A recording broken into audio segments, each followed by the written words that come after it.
নিজের দেশের স্বাদে বাজার মাতাচ্ছে ডায়মন্ড ইলিশ। বাংলাদেশের ইলিশের সুনাম বিশ্বজোড়া, তবে এবার বাজার কাঁপাচ্ছে দেশের মাটিতেই জন্ম নেওয়া এক নতুন তারকা ইন্ডিয়ান ইলিশ। স্থানীয় নাম ডায়মন্ড ইলিশ। পশ্চিমবঙ্গের দীঘা থেকে শুরু হওয়া এই ইলিশের যাত্রা এখন পৌঁছে গেছে দেশের নানা প্রান্তে, আর তারই কেন্দ্রবিন্দু এখন আলিপুরদুয়ারের মাদারিহাট ব্লকের বীরপাড়ার দিনবাজার। 3 বছর আগে স্থানীয় বাজারে প্রথম দেখা মিলেছিল এই ইলিশের। তখন কেউ কল্পনাও করেননি যে মাছ একদিন বাংলাদেশের ইলিশের প্রতিদ্বন্দ্বী হয়ে উঠবে। কিন্তু আজ সেই ডায়মন্ড ইলিশই দেশের বাজারে আলোড়ন তুলেছে। স্বদেশি গন্ধে ভরপুর এই মাছ বিক্রি হচ্ছে 1000 টাকা কেজি দরে। বাজারে আসা একটি ইলিশের ওজন 600 থেকে 700 গ্রামের মধ্যে।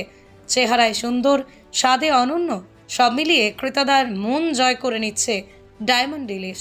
শুধু স্থানীয় নয়, দেশের বিভিন্ন প্রান্ত থেকেও আসছে এই মাছের চাহিদা।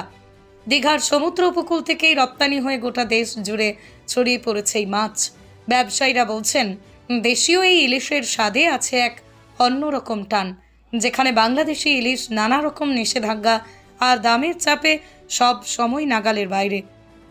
সেখানে এই স্বদেশি ইলিশ প্রেমীদের জন্য এক বড় স্বস্তি। এখন দেখার এই ইলিশ কতদূর এগোতে পারে জাতীয় এবং আন্তর্জাতিক বাজারে।